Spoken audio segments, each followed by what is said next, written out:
Hello and welcome everybody to a special Thursday Night Fever edition, the Thanksgiving edition. Happy Thanksgiving to those of you that celebrate.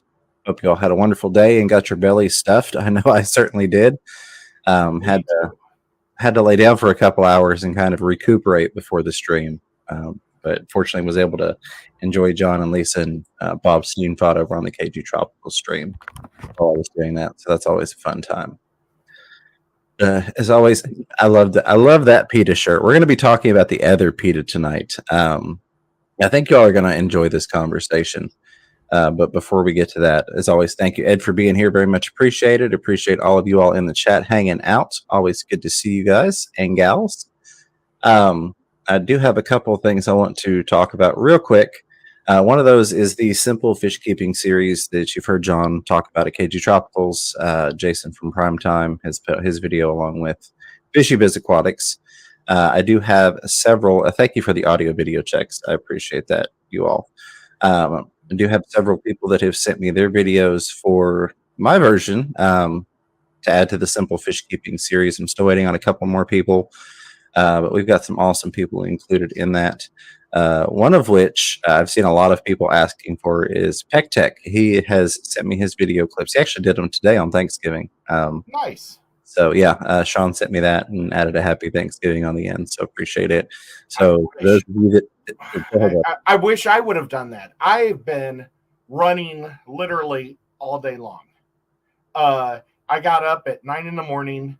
to get over to the local Baptist church because they're having, they asked everybody in the community to come out and help do a food drive. And we took food to people. And we thought, we'd probably be done maybe 10:30 or something. We ended up going almost to 1. So, oh my goodness. Yeah.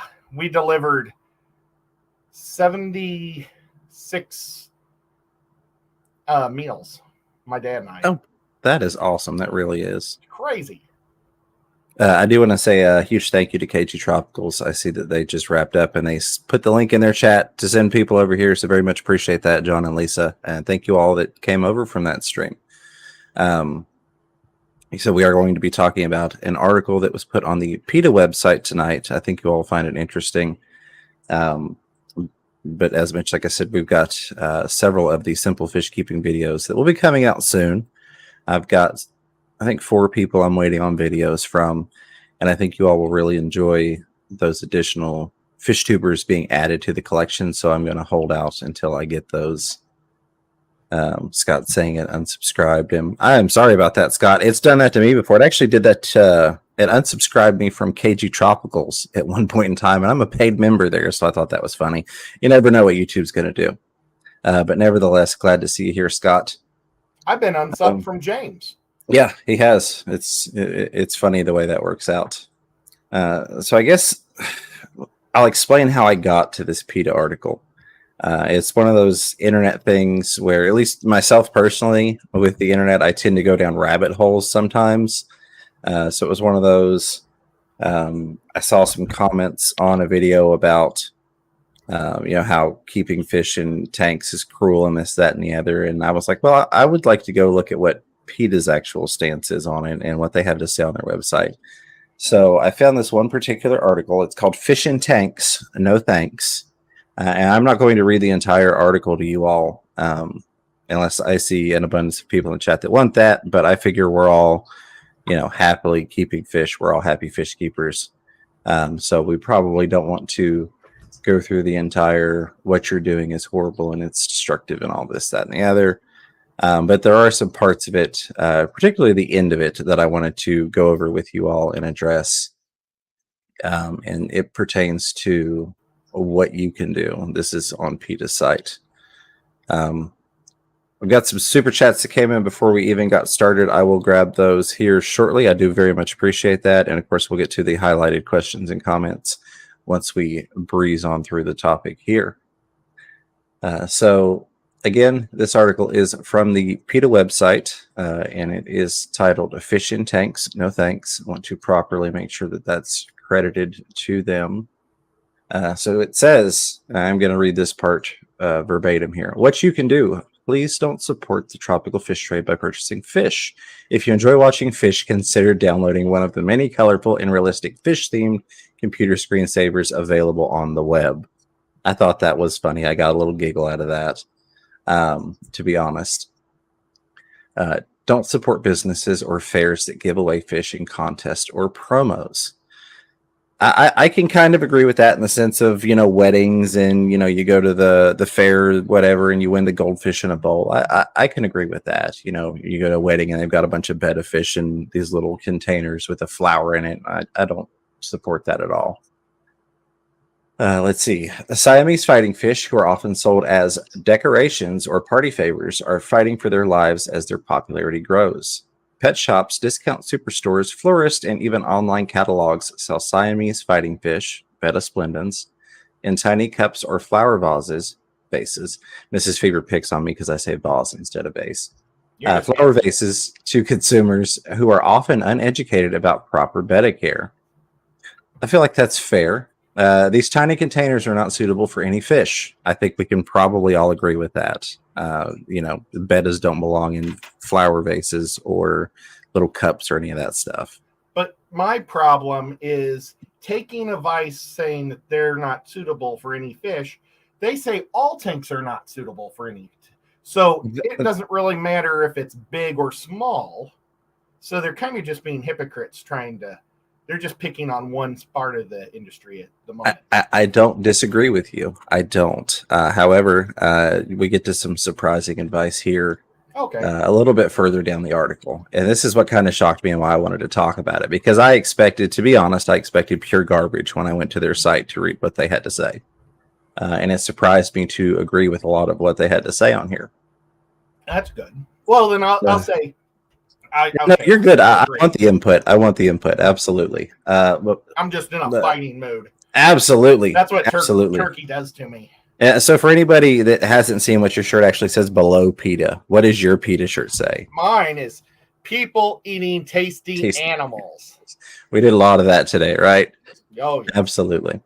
So next paragraph says, biologists say that there is no safe way to return captive fish to their natural environments, which are often located in a completely different region of the world because of the difficulty in locating such a habitat and the possibility of introducing disease to the other fish there. I'll go ahead and finish this paragraph and then we'll get to the juicy part. Researchers have found many species of non-native fish, including predatory species living off the coast of Florida, and they attribute these populations to careless aquarium owners. Now, we've talked a little bit about the wild fish in Florida in previous episodes. That's mostly coming from farms, and not farms intentionally releasing the fish into the wild, but hurricanes or flooding and things like that happen, and they're breeding these things in ponds and stuff, and it's easy to get stuff in the waterway.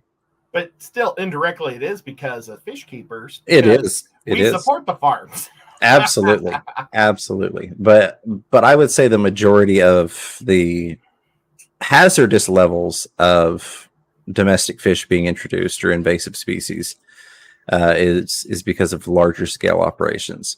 I don't think there are a lot of instances where somebody has released a tank of fish into the wild and that in and of itself has caused a huge problem. I'm sure there's some of that being attributed to that, but mostly, in my opinion, probably not from one single individual, not just a hobbyist. We're going to jump past this. It talks about don't flush your fish down the toilet like Finding Nemo. And then it gets to the interesting part. So here's where I was surprised that I found myself agreeing with PETA on a lot of things. And I'm going to get back to the chat once we get through these. I'm curious to see what you all have to say. And hopefully some people are giving me a chance here and not just yelling at me in the chat because I said that PETA was correct. But I think that you all might find yourself agreeing with some of what PETA has to say. So it says, if you already have fish, you can make their lives easier by providing them with an environment that is as much like their natural habitat as possible. I'm with that 100%. I'm very much a fan of trying to create a natural environment for my fish, a natural habitat. While captive fish can never live natural lives, the following tips will help ensure that they are as happy as possible. Notice the little jab there, as Ed would point out. While they're not going to really be happy, you can try and do what you can for them. So here's their first tip. The more space that fish have, the happier and healthier they will be. Their needs vary, so check with an expert or consult a good fish book to determine their requirements. One general guideline is that you should provide 3 gallons of water for every 1 inch of fish. So I would say I agree with that in theory, excluding the fact that you might end up with things that don't have enough companions in the tank. You might end up with not enough fish. You might not have enough cory cats in there, or you might have not a big enough group of tetras to make them feel comfortable. But you figure that's a 3-inch fish in a tank. Well, it's a 9-gallon, but we'll just say a 10-gallon tank because we're familiar with that. So it's definitely low stocking. And again, with groups of fish, I don't think that you're going to probably get enough fish in there for a lot of different commonly kept types of fish to make them feel comfortable. But I certainly go ahead. There is a way though that we could fix that math. Yeah. Everybody thinks of an inch this way on the fish. Right. What if it's this way or this way? Right. Some fish, like a neon tetra, is an inch long, but 1/8 of an inch tall. Yeah, I like that. Or, an angelfish, well, they're tall this way and this way, but they're not very tall. I love the thinking outside the box right there. I really do. I mean, honestly, that like doing the quick math on that in terms of like guppies, I feel like that checks out for like a perfect amount of guppies in a tank or tetras, like you pointed out. That's a good idea, Ed. I like that. Okay, so that's all of the first one. That's their first tip. Second tip is treat tap water properly before putting it into the aquarium, as most municipal water contains chlorine, which can kill fish. The types of chemicals. Yeah, a lot of people don't. Chlorine and chloramine. So I feel like that's very valid. They go on that particular point to say the types of chemicals that you should use depends on your area's water. Consult with a local tropical fish supply store to determine the proper treatment. I feel like that's a very good piece of advice. I mean, I found myself when I read that going, yeah, I mean, that's solid advice that I would pass on to somebody asking me about water treatment. And, hey, I just bought a fish and I threw it in a tank, and now it's having problems. Well, did you treat the water? Well, here's what you should probably do. So I agree with that one. I do. And it continues onward, and we'll get into the rest of them here as well. But it really, this is where it started to surprise me. I read the first one and I was like, 3 gallons per inch. Yeah, I guess that's kind of understocked. And then I read that and I was like, okay, no, that's solid advice. Absolutely. Next piece of advice, next bullet point, if you will, on the website. And again, if you're just tuning in, this is off of the PETA website. Fish in tanks, no thanks, is the article that we are reading, the online article. Just so I'm like 100% giving full credit and not getting in trouble here. Next bullet point. Different types of fish require different pH levels. Check the pH level daily for the first month and weekly thereafter. I don't know of really anybody. There are probably a couple people out there, a couple hardcore hobbyists, or people that maybe have cares fish or things of that nature. People that are more getting into the scientific side, possibly. But I really don't know of many people that are checking pH levels daily. If you are, you're a better fish keeper than I am. I have a pH meter, and I don't check pH levels daily. Although maybe if I was just getting into it, sorry, I'm watching my Jack Dempsey sling rocks around with his mouth. It's always fun. I'm not going to say no, don't do that. I don't feel like that's counterproductive. I don't feel like it's harmful. I feel like it's only going to get you in the practice of maintaining balances and levels in your aquarium and being more attentive to your fish tank. So if you've got one of those handheld meters, you just dip it in the water and check it. And then, like I said, for the first month, and then after that, go to a weekly pH check. I will say, I feel like a lot of people don't check their pH enough, potentially myself included. But I feel like that more goes to the tap water or water source that we're adding to the tank. I think a lot of times people can forget that municipal water levels can fluctuate depending upon what they're adding into the water at that particular point in time, what type of treatments they're doing, what season it is. So definitely doesn't hurt to check your pH levels, but even more specifically than in the tank, going to your water source and making sure that you're not going to crash your pH out because the city water supplier has done something and the pH is off this week or today. Next bullet point is a filter to remove waste particles and noxious chemicals from the water is essential. Live plants help with this task and provide oxygen, shelter, hiding places, and the occasional snack. I'm 100% for live plants in a tank, and of course for filtration as well. You have awesome people like Lucas, LRB Aquatics, who do the filterless tanks. More power to them.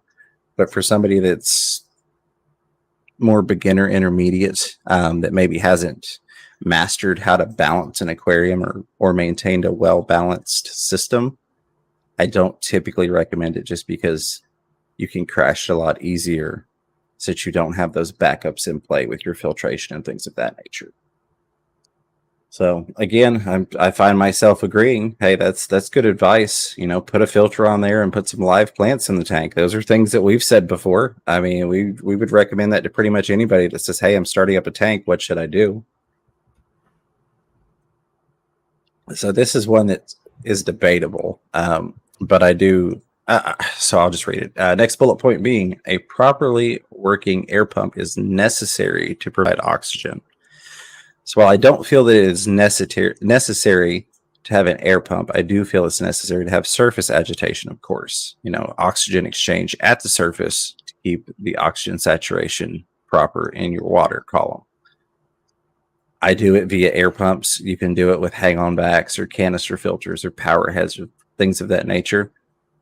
Me being somebody that runs a linear piston pump, a linear air pump, I do advocate having air running into your tanks, not just for surface agitation, but also like my system. I can take one plug and plug it into a backup power supply if need be, and it's filtering and aerating all of my tanks with one plug versus a lot of filters hanging off of it, plus trying to do air stones or whatever off of a different air pump. So yeah, definitely surface agitation is necessary. Not necessarily via an air pump, but it doesn't hurt to have that air pump in there. Next bullet point, and these are not numbered. These are all simply bullet pointed, so that's why I'm not listing them numerically. Let's see. Fish need a constant temperature, and you should check with a fish supply store for information that is specific to the type of fish that you are keeping. Automatic aquarium heaters monitor the water temperature and turn the heater on and off as needed. Attaching a small thermometer to the tank will help you ensure that the heater is functioning properly. I agree with them there. I mean, we all, in one way or another, maintain a set temperature within our aquariums, whether it's heating up a fish room or putting a heater in the tank, or it's simply the fact that we keep our whole home to sufficient level to keep our aquariums maintained to the proper temperature for the inhabitants. The green terror's at the glass staring at me. I think he's mad he didn't get any turkey. So again, I'm in agreement with that. Here. Have you ever had a heater break that was saved by the thermometer? They always break when I'm gone. So I had one instance that I can think of, but that was, and it was because of the thermometer that I noticed it, but it was because I was using the big readout digital thermometers that have the probe that goes in the tank. And what I like to do is, I'm reaching over here like y'all can see, but what I like to do is take some Velcro on the back of them and then Velcro them to the front of the tank. In some places, it's very obvious when I'm looking at the tank so that I can get a glimpse at it right away. Of course, you've got the laser temp gun, same as I do, so we can kind of spot check things. Yeah, but that's awesome. Yeah, absolutely. I did have one particular instance where I noticed it because I looked at the digital readout on the front of the tank and I was like, whoa, that's getting warm. And then I went to turn the heater down. The heater wouldn't turn down, so it was stuck on. It had failed up, if you will. And so then I unplugged it and replaced it. But only that one particular time, and only because it was a digital readout. Had it been your standard little thermometer that sits in there, I probably would not have noticed it until I noticed something going on with the fish. Yeah, I gave up on them. I used to have like, when I had about 30 tanks, I had them in every tank. But now that I have 75, I use it in 3 tanks. And that's because they aren't in the fish room. Absolutely. Yeah. So, and I have certain tanks that I monitor more closely than others, like the Zebra Pleco setup, because it's multiple tanks all in the same system. I do monitor the temperature on that more closely just because those fish are a bit more sensitive, and they're also a lot more expensive than other fish. So it's something that I kind of quote unquote keep a closer eye on, if you will, just because that's a lot of money down the drain if something goes bad on that tank. And they also do need a higher temperature than most of my other aquariums, so I have to kind of make sure that that system is keeping up where it needs to be at, whereas nothing else really needs to work that hard to maintain the heat level. I need to make a cat door on my door because baby cat loves how my fish room's 77 degrees. Every time I go in there, she wants to go in, but then I want to shut the door, but I can't because she's in there. Right. So, absolutely. Yeah. She's probably back in there now because she was only here for a little bit to see what we were doing. Oh, I love baby cat. See, next bullet point. Okay, here we go. The natural waste of fish emits ammonia, which can accumulate to toxic levels. So clean the tank regularly, but never empty the tank completely. Be sure to clean the glass well with a pad or brush to prevent algae growth. It sounded funny. The fish would just be flipping on the substrate. It did, but I mean, it is something that a lot of people did, not in terms of like necessarily draining the tank down and leaving the fish flopping on the substrate, but a lot of people, have either taken their fish out and they completely would break down their tanks and clean them, or they'd pull their filter and they'd scrub it and they'd sanitize it and clean it. I had a friend that she refused to listen to me. I tried to explain beneficial bacteria, the nitrogen cycle. She just did not believe me. And she couldn't figure out why my tanks were crystal clear and hers were always nasty. Yeah, absolutely. I mean, again, I feel like that's valid advice. The only thing that I will add to that is in terms of trying to prevent algae growth. I'm not opposed to algae growth.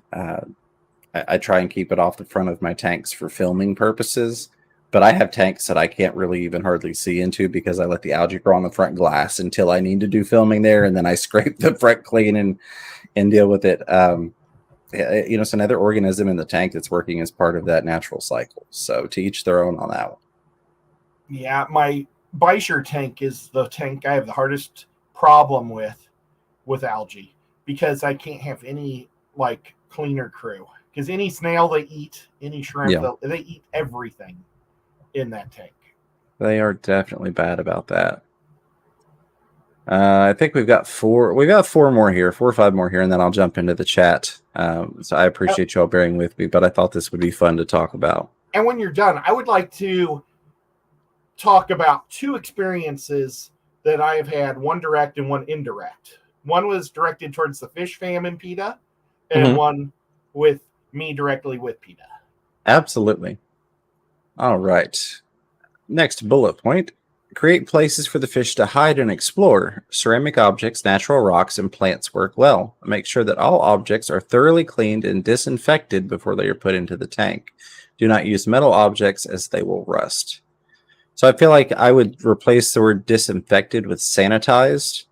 When I hear disinfected, I hear that you're bleaching the thing, or you're doing something like that. And if you're going to go the route of chemical recommendation, then you should also be mentioning to rinse it well after saying to disinfect it. Don't spray, disinfectant spray on there and then throw it in the tank, which is kind of what it sounds like. Obviously, we know better than that.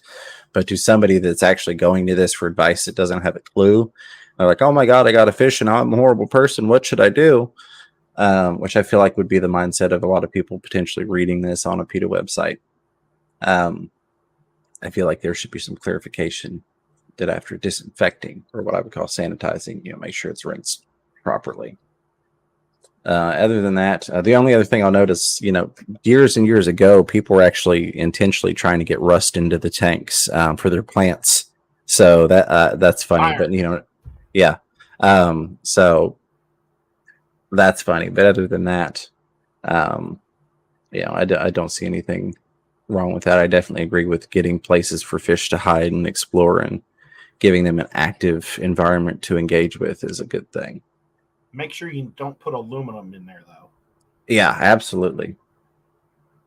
Next bullet point, be aware of the environment outside the aquarium. Suddenly switching on a bright light in a dark room can startle fish, and the vibrations from a television or stereo can alarm and stress them. No, I mean, I will say that I have had fish where if like the house was blacked out, say middle of the night, I come through and I flip a light on at 2 a.m. I have had one or two fish that have charged the side of the tank because they freaked out. So, I can give validity to that. But I feel like the level of sensitivity that they're trying to imply is not necessary. Yeah. I think maybe that affects more the larger predator fish. Yeah. Or, the big cichlids. Because guppies, it takes like 5 minutes to wake some of those suckers up. It does. They're just like in comatose state at first. And you kind of sometimes, and it's weird because different strains act different. Sometimes they're up and about, and some are just like, are you guys dead? What's going on? Yeah. And again, to your point right there, species makes a difference in that. Mine were specifically large cichlids that did that. Mm-hmm. Another one that would come to mind would be, your guppies versus if you've got an arowana, you don't want to startle that thing and have them hit the top of the tank. Heck yeah. So again, it kind of plays into what factors you've got going. I've never noticed cories get bothered, and I've never noticed angels get bothered by it. Yeah. But I have noticed like larger cichlids. Most definitely.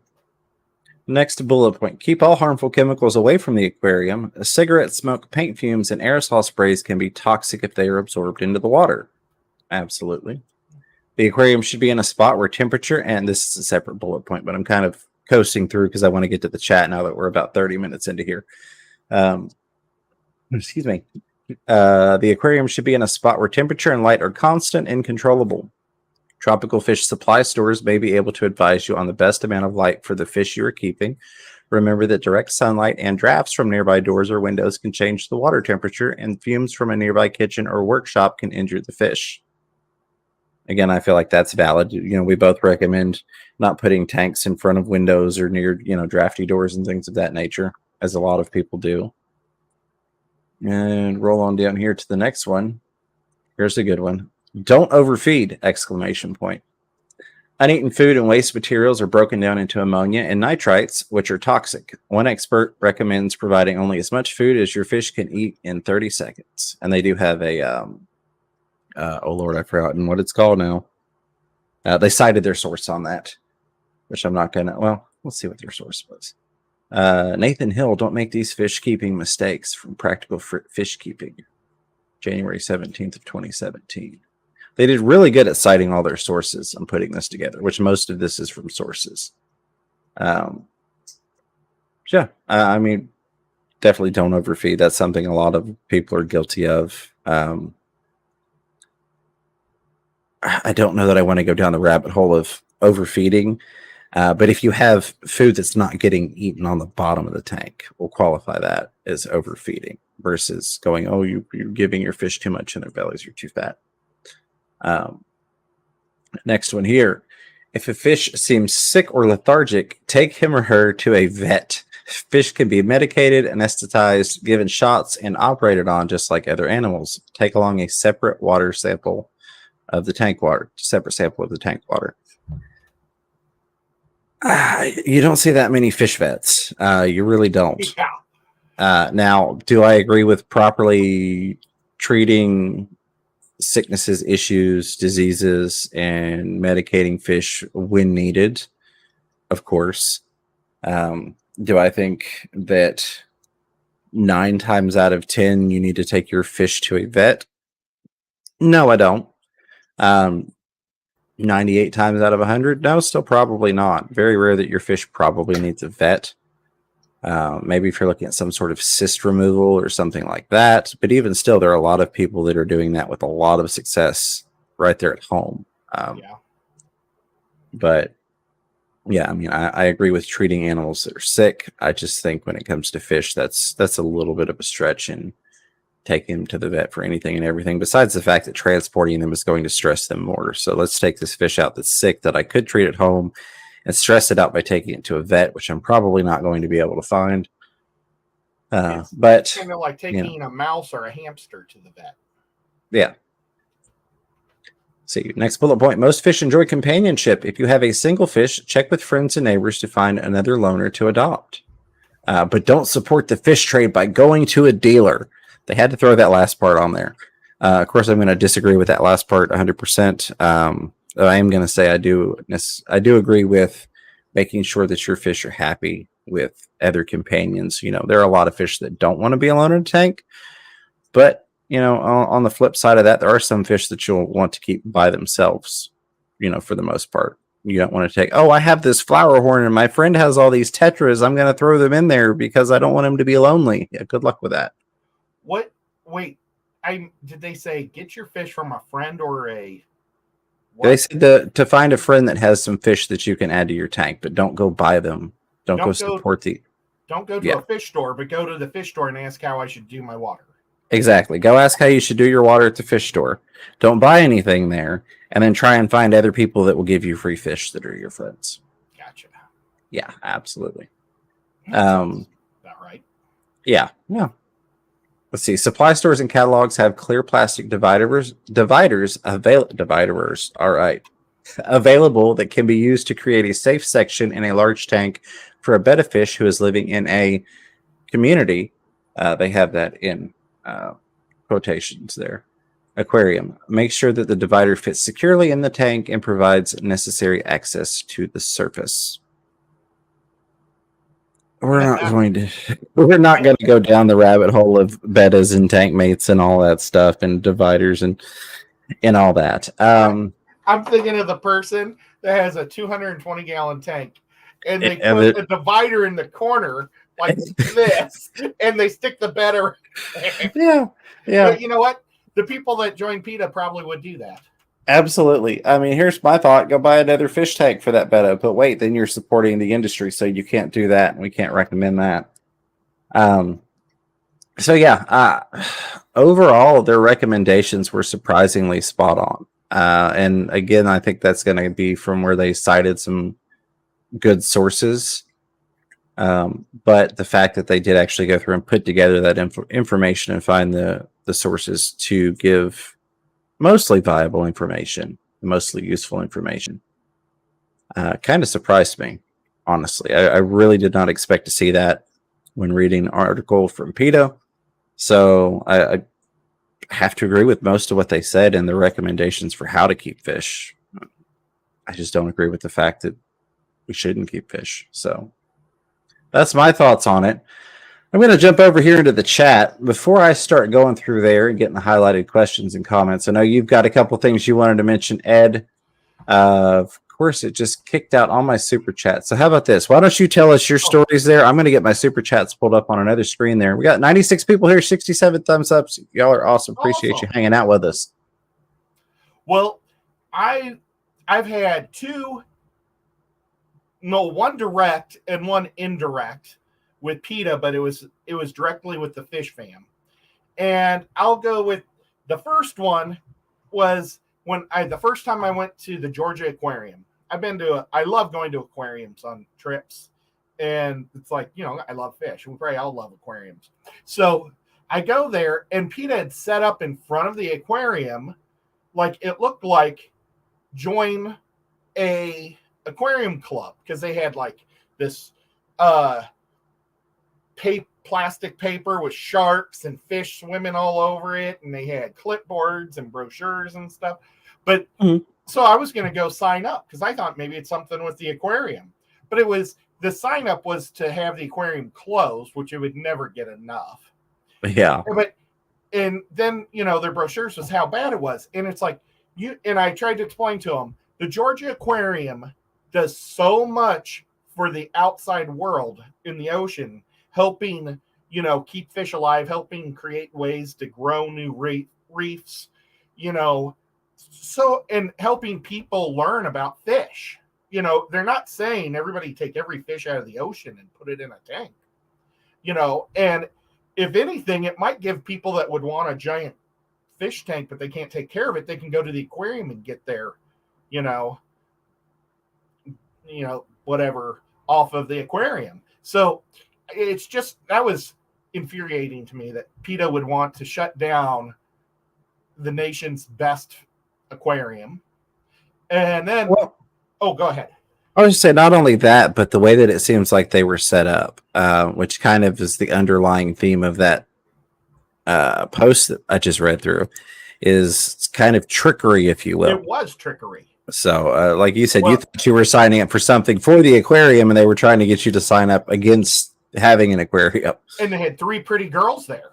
So my buddy and I were both single guys, and it's like, well, pretty girls in there. We'll sign up. Yeah. So, but yeah, so that was not cool.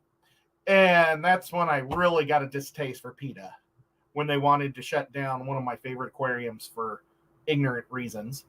And then about 4 years ago, and this has been going on forever, but Larry D pointed out it was up in Ohio where the kids would have a goldfish dive.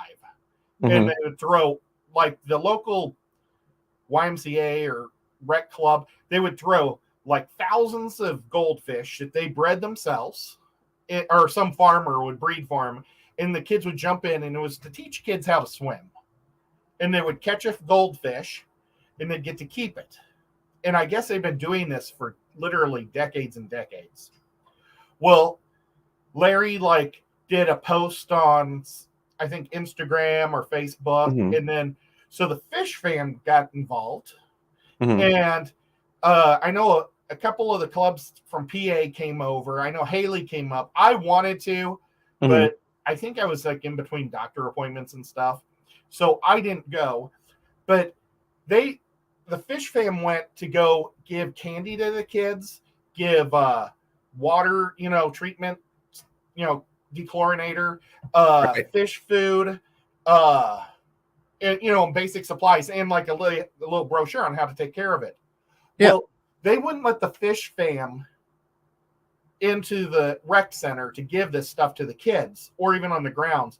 They made them sit up in a little grass area in front of the parking lot, and parents were going by and cussing them out because PETA mm-hmm. had called up and said that they were going to blow the place up to stop it. And they said there was even a police officer with a rifle on top of the building. Totally different circumstance. But the fish fam came to help the fish. Yeah. A moron at PETA just made a phone call. That's ridiculous. Yeah. And so all those parents were stressed out because of PETA. Yeah. They also affected the fish fam from helping take care of those fish. Right. And so I really despise PETA for that. But afterwards, the next year, I think they did golf balls, and they had the fish fam come in, and now it's not really the fish fam now. I think it's just aquarium clubs up there, fish clubs. Okay. I think maybe they're all from the PA coming to Ohio, but you'd think some Ohio's would get involved. But they go, and maybe they have had to cancel it the last couple of years because of COVID. But they had let the fish fam go and help give this stuff to the kids, explain to them. And now it's a much, much better event. And now people are going to learn about fish. They're going to have a much better chance that the fish is going to survive because it's not pulled out of a swimming pool by a kid's hands, Right. And they did say that they took the chlorine out of the whole pool and dumped in normal water. And then they dump in more chlorine after the fish. That's kind of how they clean their pool, I guess. Okay. Once a year. But still, it can't be good on the fish. Yeah, absolutely. So, it was just it's such a better circumstance now. And I mean, the fish fam, we care about fish. PETA says they care about fish, but they they're just crazy. Absolutely. So that's right. when I bought this shirt. And I've ran into a lot of PETA people, and they come up and say, "Thank you for supporting PETA. I was a member," blah, blah, blah. And I was like, "Yeah, me too." Read the rest of it. Yeah, absolutely. Yeah. All right, we're getting into the chat here. Starting from the top, because it's going to let me go back in the chat far enough to grab these. Sean Chadwick, well before the stream even started, with the $3 super chat saying Happy Thanksgiving. Sean Chadwick, thank you so much. I know normally it's a $3 thumbs up fist bump, so we'll give that back to you right there. Appreciate you. Rico Stay with the $5 super chat says super chat, it's super chatty. Appreciate you, Rico. Always good to see you. Hope you're having a wonderful day. Did you hear that Rico Stan hit 1,000 this weekend? I did. Congratulations on that, my friend. Congratulations. Rico is amazing. Did you hear that Stephen P hit 1,000 this weekend? I did. They're both awesome. Did you hear people. Lefty hit 1,000? I know. It's crazy. Sorts of people. I don't know. Those were supposed to be circles. I wish I was like smoking something. I could go. I don't know how to really smoke though, so it'd probably just be really bad. But right. Alrighty. Ben Baxter saying hello and happy Thanksgiving to everyone. Hello to you, Ben. Hope you're doing well. I knew that chat was going to jump on me there. Let me get back, see how far up I can go. All right. Of course, now it's jumped. It took just long enough that it jumped to where I missed some of the super chats. So let me just go ahead and do all of those real quick, because I know that some of those are no longer showing, including a membership. Let's see, we had rejoined Cat Haircrafts. Thank you so much for rejoining, coming back to the Fish Room Fever family. Appreciate you. Thanks for becoming a member once again. We go over to this tab. Ba-bam. And we had Hillbilly Aquatic with the $4.99 super chat saying Happy Thanksgiving. Hillbilly, happy Thanksgiving to you. I hope you had an awesome time. Hope you got to stuff yourself with turkey or ham or whatever your preference is there. Or both. Yeah, or both. I did both. Exactly. Both. My brother from another mother, Chris, Multi-Tank Addiction, with the $1 super sticker sent in that big brown pile of fertilizer. Appreciate you so much, Chris. See, I've reached my limit of talking by reading the article. I can't word anymore. I haven't framed my I was going to say photo, but art piece from him. My art print. Yeah. I love Chris's art. I really do. Mm-hmm. And then Whip Swirl with $1 super sticker, also dropping that big brown pile of fertilizer on you. Appreciate that, Whip. I hope you had a happy Thanksgiving. And then right now, as of now, and then we're going to jump into the chat and get your highlighted questions and comments. But before that, HSPS's Tech Tribe with the $5 super chat says pie and cake for the after turkey coma chill. Yes, so absolutely. I've not even hit the dessert portion of Thanksgiving yet. We've got banana pudding, we've got heavenly hash, we've got cheesecake, and I think something else in there waiting. What is heavenly hash? So it's kind of like a fruit cocktail and Cool Whip combination dessert. It's the thing that Mrs. Fever makes. You know what? We have something like that, but we call it Watergate Jello. Okay. But they serve it with the meal. And it's like Jello, and you never know what they put in it. That's why they call it Watergate. Because you have to open it up to find out what's in it.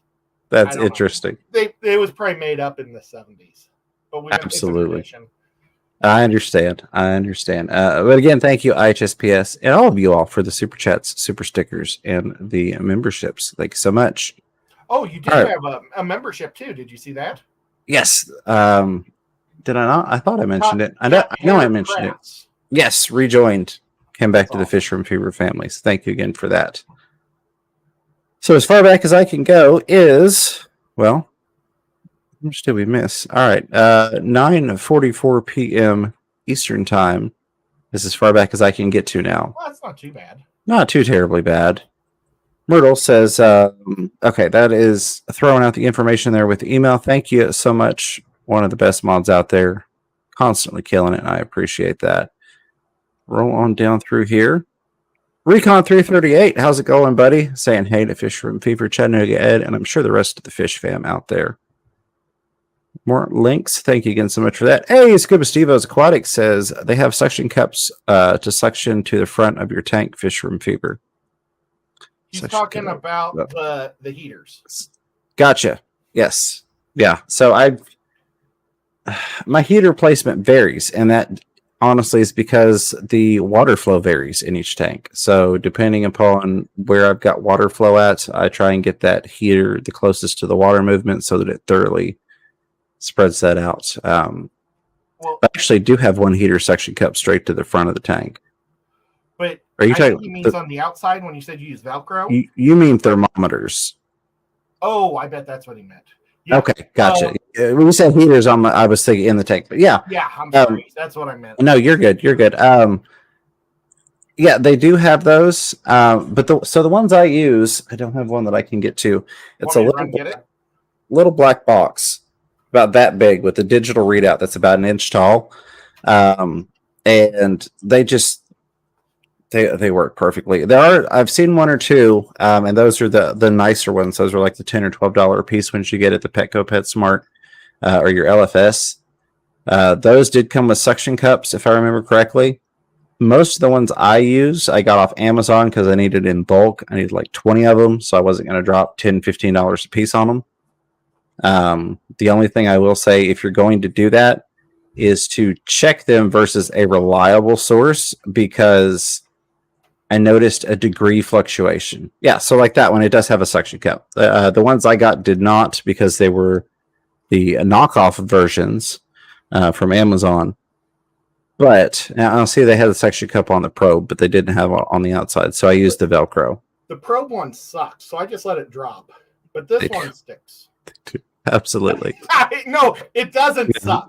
That's the problem. Yeah, it's the lack thereof that's the issue. But no, you're right. The ones I got, they didn't have it because they were the cheap Amazon ones. Like I said, if you do buy the bulk ones off of Amazon, I do recommend checking them against a reliable one, because I did see some multiple degree variation in a couple of those. So I actually had to keep in my head, okay, that one's off by 2 degrees. It's 2 degrees lower than what it truly is, and keep that in mind. All right, rolling down through here.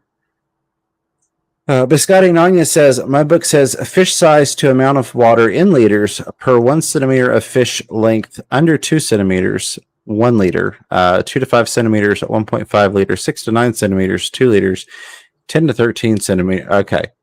Any thoughts?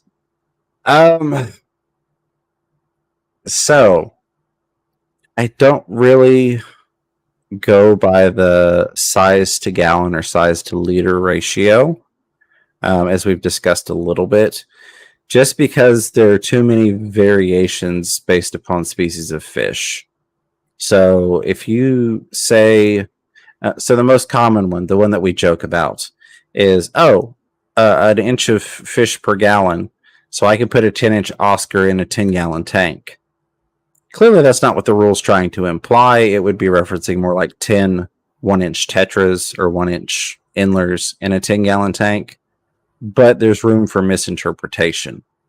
So I try to avoid the X inches or centimeters equals X liters or gallons of water, and go more by a thought process of, what does the fish act like? Is this a very active swimmer? Does it need a lot of room? Is it top level, bottom level? I incorporate those types of things, and I incorporate the different water levels that it uses, because if I've got a tank that's going to be very thoroughly hardscaped along the bottom, I don't want to put a fish in there that needs a lot of bottom area, because I'm taking most of it up with hardscape. So things like that I take into consideration. I really don't actively participate in using any of the size to volume ratios. I don't. Yeah, I mean, I feel like it's better to use common sense and understand what your fish needs, and then base what you're doing for it off of that, than to just give a set, this size to this volume is okay. Just in my opinion, Biscotti. I was just like looking at my 200-gallon tank. I have about 64 inches of fish because I have 4 10-inch fish and 2 12-inch fish. Mm-hmm. I have no idea how that math works. So you need to add more fish. Okay. But they're big. No, I know. I was just picking in my 120, I have more swordtails and mollies than I can count. I bet you I have several 100 inches of fish. Yeah, absolutely. And that's the thing, is that you can't really properly calculate based upon just those numbers. There are a lot of variations. Are we talking about X amount of inches of a foot long fish, or are we talking about X amount of 1-inch fish? So it really just, there's not a good standard rule that's easily applicable that's correct when it comes to that, in my opinion. I did have another probably 30 inches of fish, but the 40 inches of fish killed the 30 inches of fish. Absolutely.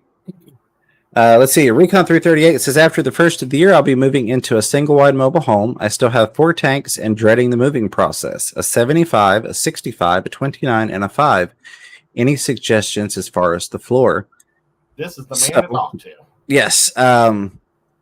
Couple things. Depending upon the stand, I will say if your stands have feet versus having a solid flat board. So like I build a lot of my stands. I build most of my stands, and I try and build them to where the weight is spread out across multiple stress points versus just 4 corner feet. So one issue I've got is where I've got a double stack 75. It's one of the types of setups you see in the local fish store. And I didn't do like I know to do and put 2x4s under the feet going across to help spread that weight out. And so those metal feet have pushed about an inch down into the floor just from the weight. And I know better. It was a dumb thing to do, and I shouldn't have done it. So I'm still dealing with that issue. So just making sure that you spread the weight out appropriately. A lot of it depends on the age and the manufacturer of the mobile home. Typically what you see is a lot of particle board, not press board, but not solid plywood for the flooring. So that can cause some issues. You do want to try and get, it's not necessarily as big of a deal with the size tanks and number of tanks you've got there, but keeping in mind, I know you're likely to get multi-tank syndrome and escalate even further on than those 4 that you've got. Trying to get any larger tanks where they're across multiple structural joists, where they've got more boards supporting them versus if you've got your boards are already, we'll do it toward the camera this way. You don't want your tank running this way. You want your tank to be running across several of those. And it also wouldn't hurt to crawl up underneath there and kind of, look at what direction they're going, and also look at how the support beams or the metal frame underneath those sits. So where the best structural integrity is of the floor, and trying to get them against walls where it's going to be structurally sound on that flooring. Biggest one being the 75, of course. But you've got to figure, how much is that bathtub in your mobile home going to weigh full of water? Do they really put a ton of thought into that, or do they just throw it on the floor? Of course they have to plumb it and things of that nature. But I don't really see a lot of substantial additional bracing for a bathtub area. It's pretty much just a standard layout like the rest of the floor. Now, how do you do your flooring? Like, let's say he's starting out with scratch and he's going to put down new flooring in there. Would you suggest putting down some type of rubber coating or something like that to keep more moisture off the subfloor? So you definitely can. I used, when I redid the floors here, I used moisture barrier underneath the tongue and groove flooring as we put it down, just to help with that subfloor issue. That being said, right after I got this particular floor redone, when I was filling that actual tank up after having resealed it, I didn't realize one of my boys had turned the water on because I was using the Python hook to the sink. And so one of them turned the water on to wash their hands. No water came out. They walked away. and it ran water into an already filled tank for about 30 minutes before I figured it out. Oh, bummer. So that's going to soak pretty much any floor that you haven't completely sealed off and gone up the walls as well. So I'm sure that played a factor into it, and having to, dry that floor out and hope for the best. I want to get through some of these, and then I actually have an idea, because I've been looking at redoing one of the rooms completely. And I'll talk to you a little bit about what my process would be if I started completely from scratch designing it for fish. But really, honestly, Recon, in short, you shouldn't have any problems with those size tanks. Just take a peek under there, see what way the floor beams are going, and put your tanks accordingly. Lucas said here, Peta, of course, thinks we're a bunch of dummies. I'll say dummies. Keeping fish in glass boxes. The overwhelming majority of us want to keep the fish healthy in good-looking tanks. You're absolutely right, Lucas. You're absolutely right. I am in no way a member of PETA, nor do I support them as an organization. I was simply surprised that they had good information on there, and I thought it would be kind of funny for us to talk about that. It's like, hey, they actually said some things that were right, even though they weren't meant in goodwill. Rolling on through here, Recon says, on the same token, it is exciting to be buying my own home instead of paying all this rent. LOL. Yeah, absolutely. Sure. I love having a mobile home and the fact that I own it. It's mine. It's a mobile home, but it's mine, just like you said. Well, I was planning on buying a mobile home when I left. I sold my house in Missouri, and I made a good profit. I was just going to buy out a house, just buy a trailer and or a mobile home or some land and put a mobile home on it. I ended up kind of lucking into this or some, because my folks decided to kind of collab with me and we split the house. So it worked out. Absolutely. Sorry. Otherwise, I'd be in the exact same boat. Yeah, definitely. I'm trying to stay out of the non-highlighted conversation. We've got some really good conversation going in the chat, which is what I was hoping for with this topic tonight and the whole PETA thing. I'm not advocating to agree with PETA or trust PETA or anything of that nature. And I do want to clarify, somebody else did in here. They are still advocating you should not buy fish. That was simply what to do if you already own fish. And as somebody pointed out, I'm sure that PETA would be happy to take them off your hands and euthanize them as they do, other animals. So, yeah, I'm not by any means going pro PETA. I simply got a kick out of the fact that there was quality information to be had out of someplace I never thought I would find any. I wanted to share that because it was funny. I like to look at PETA like, in football, there's rivalries, well, everybody hates the Cowboys, but let's say maybe like the Redskins and the Raiders, or not the Raiders, the Giants and the Raiders and the Chiefs. Everybody has like this big rivalry. And then, and then like there's always been Russia versus America. There's been Crips versus Bloods. You have all these, there's always a rival. I think the Fish Fam's rival should be PETA. Yeah. Just saying. Absolutely. That's who we should go to war against. That's who we should destroy. Absolutely. But don't actually go to war with them. Just tell them to their face they're stupid. Yeah. Select Pet says, I see Fisherman Fever's wearing his favorite color shirt tonight. Absolutely not. This is not for UT. I think he's picking on me because of Tennessee. But no, this is my orange tie-dye Aquashella shirt. So had to wear that one. Haven't worn that in a while. Rolling through here. Thank you, Paul, for hitting that thumbs up. Appreciate that. Catching all the highlighted stuff. So if you have a question or comment you would like us to read or discuss or potentially answer on air, feel free to throw that in the chat real quick. But it is 10:30, so we are going to be wrapping up here in just a minute. Heading over to Chattanooga's channel for Crafted. I put down my time for 10:45. Yep. Absolutely. But I didn't want people to wait 15 minutes to throw that question in there because it can be long-winded. Some people might even say I love to hear myself talk. Lunatic Fringe says, nothing like a controversial topic that should not exist, Fisherman Fever. PETA is not looked at fondly by many different organizations, including the professional rodeo circuit. Reason not to compete. Yeah, like I said, one, I was surprised that I found good information. Two, this is YouTube. Not only that, but we're doing it on Thanksgiving, which I didn't even realize necessarily when I told y'all next week that this was going to be the topic this week. Thanksgiving kind of snuck up on me. But it's definitely an attention getter. I mean, let's be honest, it's an attention getter, and people are going to click on it and go, "What the heck is wrong with Fisher and Fever? He's lost his mind. PETA is right. What?" So anytime I try and do something that would fall in the category of clickbait, I try and live up to it. So I feel like that's what we tried to do. I said I agreed with PETA. I do on those particular guidelines.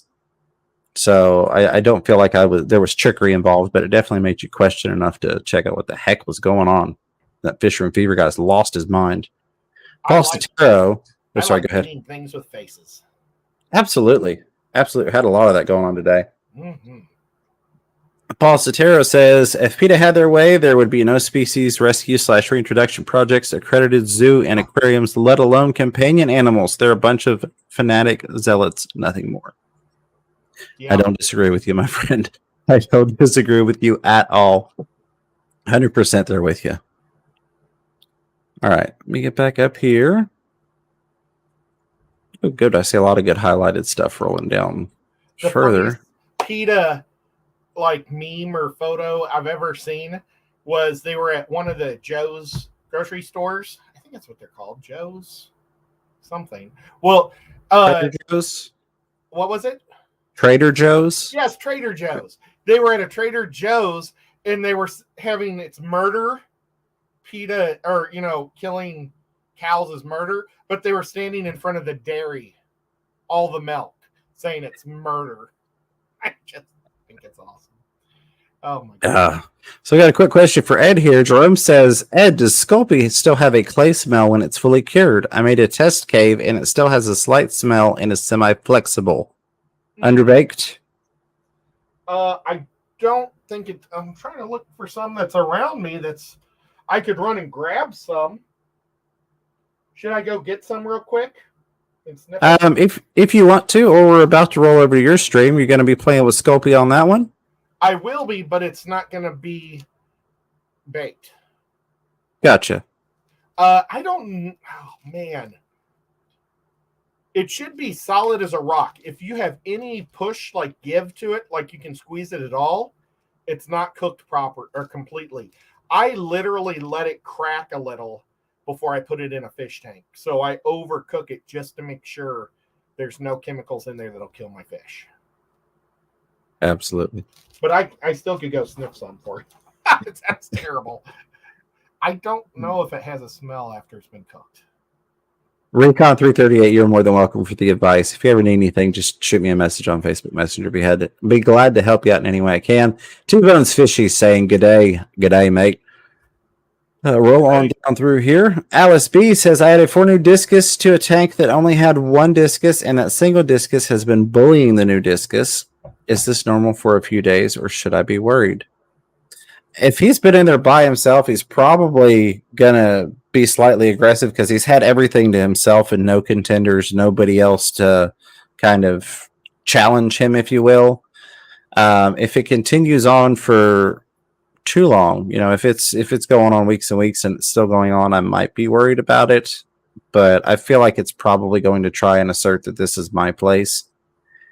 In theory, you could do what is often recommended for African cichlids when introducing new things, and that's to move around decorations, driftwood, decor, whatever you've got in there, kind of change what territories exist in the tank, and that way you're giving a chance for everybody to start off with staking a claim at a territory at the same time, so to speak. Or there's also another way is you can pull them and put them in your hospital tank maybe, or another tank for a week. And a lot of times you'll pull an aggressive fish out and you put them back and they're like, oh my God, I'm not the new kid on the block or the old guy. Yeah, absolutely. Oh, maybe rearrange it a little if you do that too. So he doesn't, maybe he's not smart enough to even know that he's in the same old place. There you go. Absolutely. Hey, Liquid Zoo, how's it going? Saying go Cowboys. Levi's Aquatic says, what are some good fish for a 75-gallon fish tank?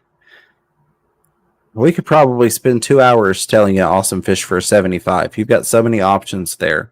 bring that up in the next hour because Yeah, absolutely. We'd be glad to talk about a bunch of things. But I will say that, I mean, you could go anywhere from a fully hardscaped planted with a bunch of nanofish to doing a nice African cichlid tank to doing a really nice predator tank, a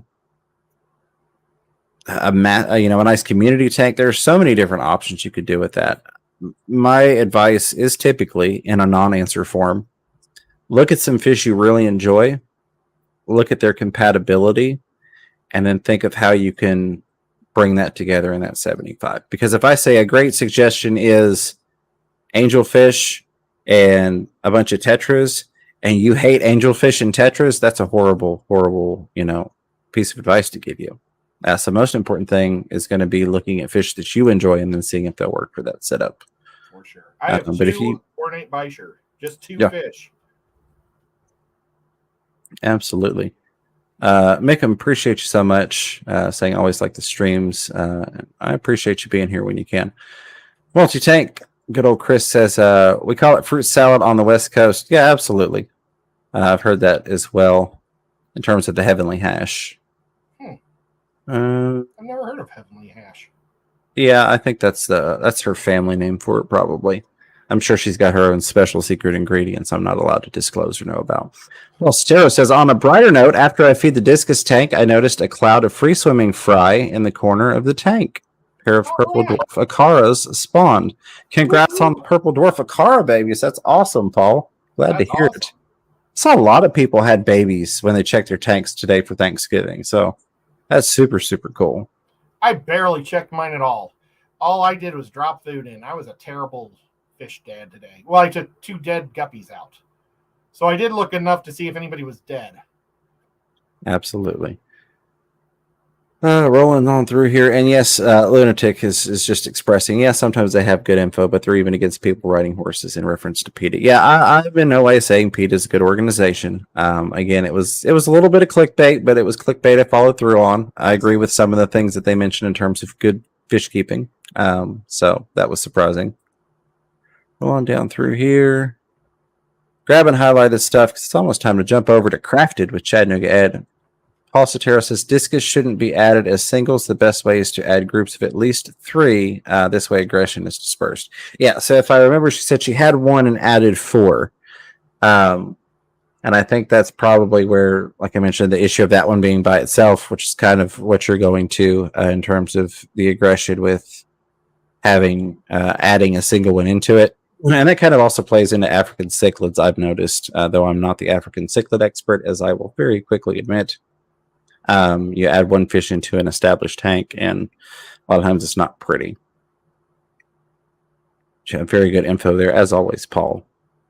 And I am to the bottom of the chat with a couple of minutes to spare. Who could believe it? Wow. I don't believe it. That's what I get. And we've got 90 people watching. I appreciate y'all being here on Thanksgiving. That's very, very cool of you all. I'm going to roll up. I saw a couple of things that weren't highlighted, so I didn't grab them in terms of trying to get through everything. Or actually, I missed one that was highlighted. From Biscus Talk said, there have been times that extinct fish have been replaced in the wild with the help of the hobby. PETA has no clue what a good resource the hobby is. And that's absolutely true. That's part of the rabbit hole that got me over to the PETA website. You see a lot of it on TikTok, as I say, another platform. But on TikTok, you see a lot of people that go into the fish creators' posts, and they'll go in the comments and be like, you shouldn't be keeping fish in glass boxes. It's horrible, da-da-da-da-da. And this is just individuals. This is not necessarily, I'm saying PETA's doing this.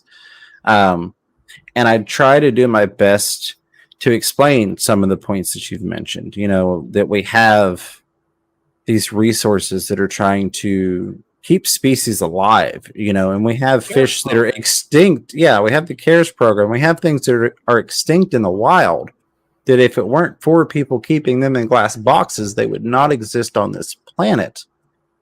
So people really need to take some time.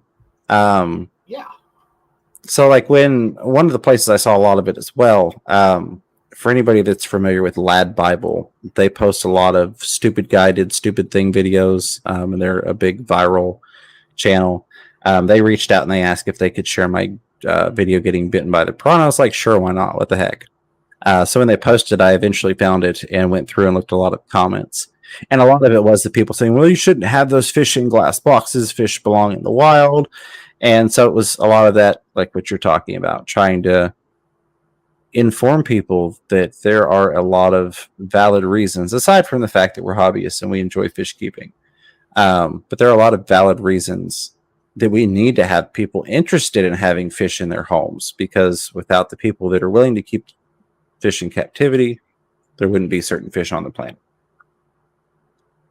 So yeah, PETA definitely doesn't have a clue how much of a resource the hobby is. You're absolutely right.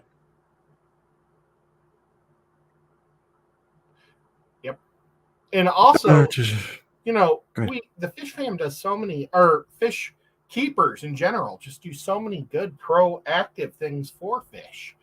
I mean, from going down and collecting and making sure that you don't put, you know, when they're collecting and they pull out invasive species, they destroy them or keep them. You know, they don't put them back. I don't see PETA going down there and doing things like that. I don't see PETA breaking a sweat for anything except to kill your animal and to judge you. Absolutely. Absolutely. And I really think the fish fam, like if we got into a war with them, we would win. Because they seem like they're just a bunch of pretty stupid girls. Oh, I love Ed's perspective on things. I really do. I don't know if I've ever even seen a boy PETA guy. I mean, they're probably there. They're probably the guys that are trying to be more girlic to try to impress those girls. I love it. We've got a highlighted comment from Whip's World here. It says James. I forget. Glad to have you here, Whip. Appreciate you being here. I know Myrtle said it's a Thanksgiving miracle that I made it to the bottom of the chat. Who could believe that? It's a Thanksgiving miracle. Did an angelfish get its wings? Definitely. I wish I had a bell. I'm not sure specifically what you're referencing to. Excuse me, lunatic friend said that is kind of misleading. All species except for one was bred on site in Malawi. It is the case. The other times it has involved pathology of universities. I'm sure you're referencing something specific with cichlids, given you're talking about Malawi. But I'm talking about even things like goldfish. Goldfish don't exist in the wild anymore. I mean, goldfish are a man-made thing, if you will, essentially at this point. Not necessarily for better with some of the things that they've done to them. But there are things that definitely, Goodeids is one of those, like Paul Cetero mentioned. If you look at Greg Sage, people getting involved with maintaining species of fish. And, a lot of those people, they have a lot more smarts or scientific knowledge than your common fish keeper. But in the end, it's not something that couldn't be attained by anyone that wanted to invest the time to learn what fish need help and how to help them. Your yellow angel just bullied two other angels back across the screen. It was awesome. All right. I think there's Ed's link. Ed is live next. Ed, what are we working on tonight? Well, tonight we are going to make the first, second, and third place medals for Aquashella, Florida. Ooh, and we'll be hanging out with Rico and James. And very nice. I'm going to try to get them to help me a little bit. And we'll see how they can help me. We'll talk any fish things you guys want to talk about. And maybe we can talk a little Thanksgiving also. All righty. Well, it is 10:45 p.m. Eastern time on the East Coast. I appreciate you all being here. And thank you so much, each and every one of you. I hope you had a happy Thanksgiving. Come on over to Chattanooga Ed's YouTube channel. Link is in the chat if you're with us live. And if you're not with us live, the link is still in the chat replay. So click on that and come check out the replay on that one. Dadgum, I never thought about that. That's an awesome deal. Absolutely. Any final thoughts there, Chattanooga Ed? Nope, I think I've probably put my foot in my mouth enough for this stream. Hey, somebody's got to do it, right? Yeah. Hey, I'm right there with you, buddy. Again, it's just a fun topic. Have some fun tonight. Until next time, a huge thank you to all the lurkers, listeners, moderators, members, super chatters, contributors, commentators, and of course, the replay crew. I appreciate each and every one of you all. Keep your fish healthy. Keep yourselves healthy. Keep PETA out of your business. And don't be afraid to catch yourself a little fish room fever. Take care.